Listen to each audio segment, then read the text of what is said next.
People love to talk about passive income. Set it and forget it, right? Collect checks while you'll sit on the beach. It sounds great, but here's the truth nobody wants to admit. No business is truly passive. I'm Joshua T. Osborne, and I've tested more passive businesses than most people ever try. Some worked, some nearly killed my bank account. So today, I'm breaking down 10 nearly passive businesses that actually make money. They can work without you clocking in every day like some corporate drone. But each one, guys, has a catch. And I'll show you exactly what it looks like. Here's my test for passive, okay? If you disappeared for like 30 days, would the business still run without you fixing, restocking, or managing something? Because most businesses fail that test miserably. Like vending machines, right? Someone's filling them with overpriced candy. Or rentals. Somebody's fixing leaks at 2 a.m. But digital products, they still need ads, right? The traffic, customer support, answering the same question 5 times over and over and over again. So here's the reality. These are nearly passive, right? They work with minimal daily effort, but they still demand resources like your energy, your time, or your money. Sometimes, guys, all three. Now, I'll walk you through 10 models that people call passive. I'll tell you the good, the bad, and how they really operate when the marketing hype wears off. And then I'll show you why I pivoted to digital leasing, building websites that generate leads for local businesses. That's what brings me in over $41,000 per month, and my students $2,000 to $6,000 per month. Click the link in the description. I'll walk you through the exact system that's working for thousands of my students right now. But let's start with the classics that everybody thinks are passive gold mines. Business number 10, domain investing. Domain investing sounds like the ultimate passive play, right? Buy domains cheap, hold them, and sell them for thousands or even millions later. Pizza.com, guys, sold for $2.6 million. Voice.com, guys, went for $30 million.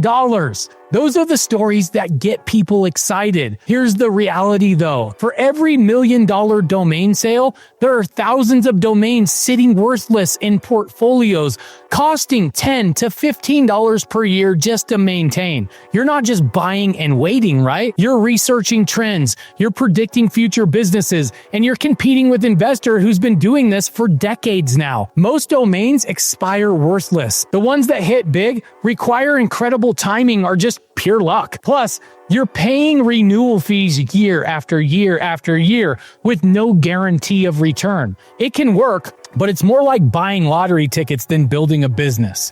Business number 9. Print on demand. You upload designs to platforms like Printful or Printify. A supplier prints and ships when orders come in, right? You collect the cut without touching the inventory. And it sounds passive, but it's really marketing with a side of graphic design, right? Customers don't just show up because you uploaded a clever t-shirt design, guys. You need ads on Facebook. You need ads on Instagram, TikTok. You need constant design testing as well. You need to follow trends and hope that your funny cat dad design that you made catches on before the trend dies, right? And margins are slim. After platform fees, printing cost, and advertising, you're lucky to keep 20 to 30% of the sales price. That $25 shirt nets you $5 to $7 if you're efficient. Competition as well is fierce because the barrier to entry is so low. Anybody with Canva and a laptop thinks they're the next t-shirt empire, right? And here's the reality.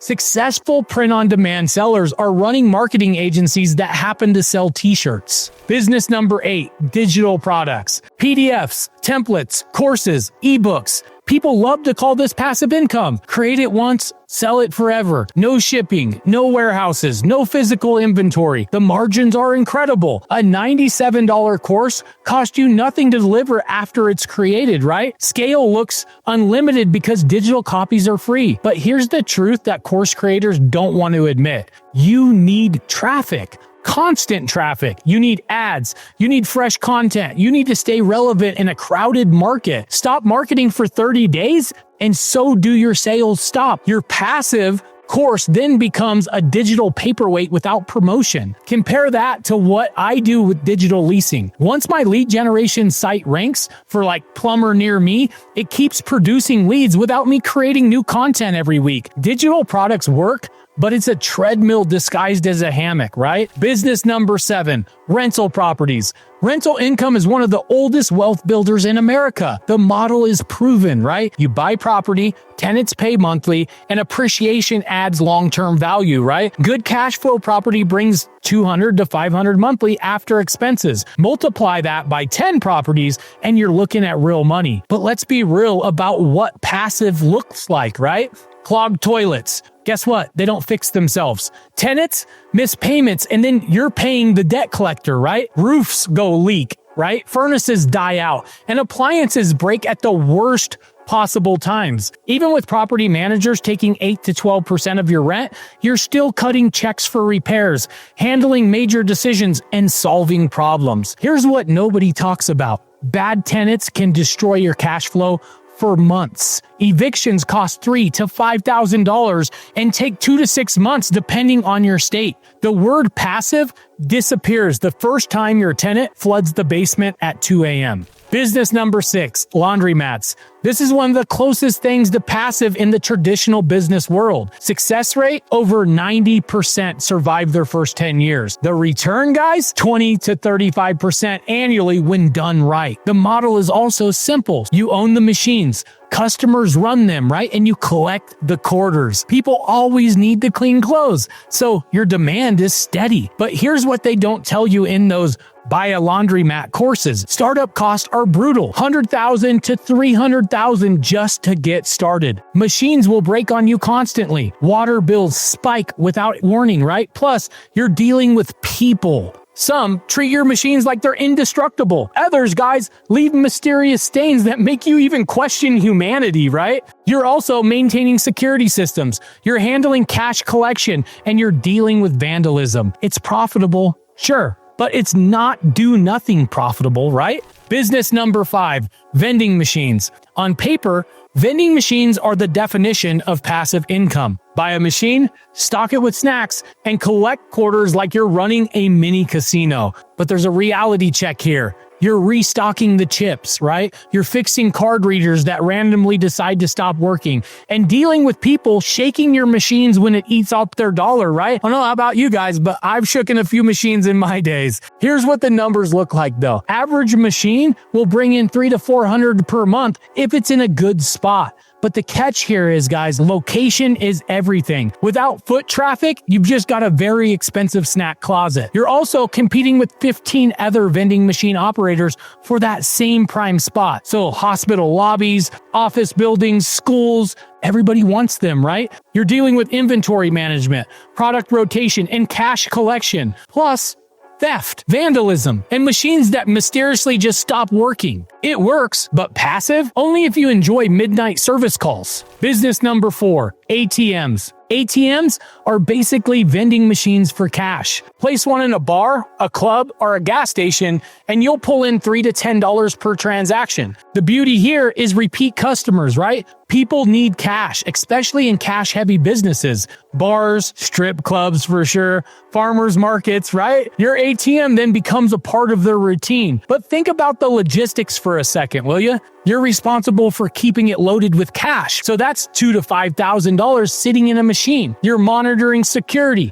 watching skimmers, right? And fixing breakdowns. The income, guys, is steady, but unless you hire armored trucks and tech support, you're the one babysitting the money machine. When it goes down, you're losing $200 to $500 per day until it's fixed. Plus, there's the liability. Someone robs your ATM, damages it, or finds a way to hack it, that's your problem. The regulatory requirement alone will make your head spin. Business number 3, car washes. Self-serve or automated car washes, guys, are money printers when done right. Low labor cost, predictable demand, and people keep coming back because dirt always wins. The numbers look good, right? You'll make $5,000 to $15,000 per month depending on the location and the traffic. But the startup cost? $500,000 or more for a decent setup. And maintenance, guys, is nonstop. Pumps break, right? Drains clog. Brushes wear out and soap dispensers jam at the worst possible moments. Here's the kicker. The second your equipment goes down, you're losing revenue fast. A broken wash bay costs you $300 to $500 per day. Weather affects everything too, right? Winter in cold climates kills your business for months. You're dealing with equipment. You're dealing with maintenance, you're dealing with chemical inventory, water recycling systems, and environmental regulations. It works, but you're married to the maintenance schedule, right? Business number 2, parking lots. And this one feels passive. You buy or lease land, right? You stripe it with some paint and collect some payments. Sounds easy. No inventory, no complex systems, just space that people need. But it's location, location, location. You gotta be near stadiums, airports, or downtown business districts. It works like crazy. Event parking can bring $20 to $50 per car. Daily parking in cities run $10 to $30. In a sleeping suburb though, you're holding pavement that pays nothing but property tax. So let's zoom out on the real cost real quick. Security cameras, payment systems, lighting, and occasional maintenance, plus insurance. Because somebody will definitely slip on ice and get mugged in your lot at least once. Then there's enforcement. People will park without paying. They'll vandalize your equipment or turn your lot into a dumping ground if you're not watching. You're also dealing with seasonal fluctuations. You have football season might be great, but summer months could be dead. It's close to handoff, but close, guys, isn't the same as done. Business number 1, self-storage. This is the closest thing to set it and forget it I've ever seen. 95% survival rate over 10 years. Units, they'll rent for $100 to $300 per month, and once people move in, they rarely move out. The psychology is perfect here. People accumulate stuff, they need space, and procrastinate on cleaning out their storage units. Your average customer stays for 2 to 3 years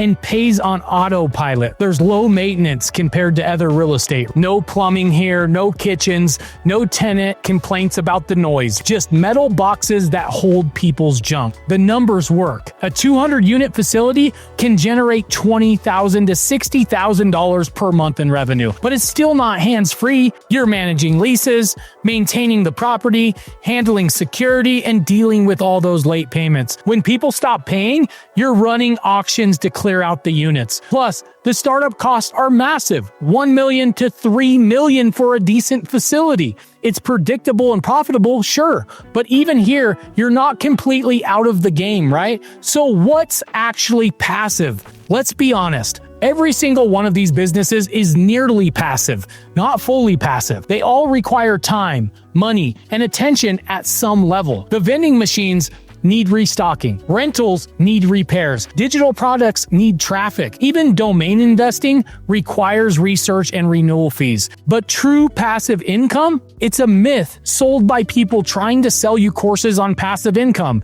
That's exactly why I shifted into digital leasing. I build simple websites that rank for local searches. When somebody searches plumber near me, my site shows up. The plumber gets the call, I get the check. No trucks to maintain. No tenants calling at midnight. No broken machines eating dollar bills from me. Here's what the day-to-day looks like. I wake up, I check my phone and see payments from clients. $500 here, $750 there, $1,200 from the best performing site. I've built a portfolio that pays me $41,000 a month, and my students are making $2,000 to $6,000 a month. Once the site ranks on Google, it keeps producing leads without me hovering over it, updating content every week, or running new ads constantly. The barrier to entry is lower than most of these businesses. You're not dropping $100,000 on a laundromat equipment or $1 million on a self-storage unit. That's the closest I've found to real freedom. I'm not saying these 10 other businesses don't work. They do. Some of them build serious wealth over time, but don't fool yourself into thinking they're fully passive. They're nearly passive at best. If you want to build something that works without constant babysitting, the link's in the description. I'll show you step by step how digital leasing works and why thousands of my students are choosing this over traditional passive businesses. If this opened your eyes, hit the like button, subscribe for more talk about building wealth, and drop me a comment below. Which of these nearly passive businesses would you actually consider? Let's build something that actually lasts.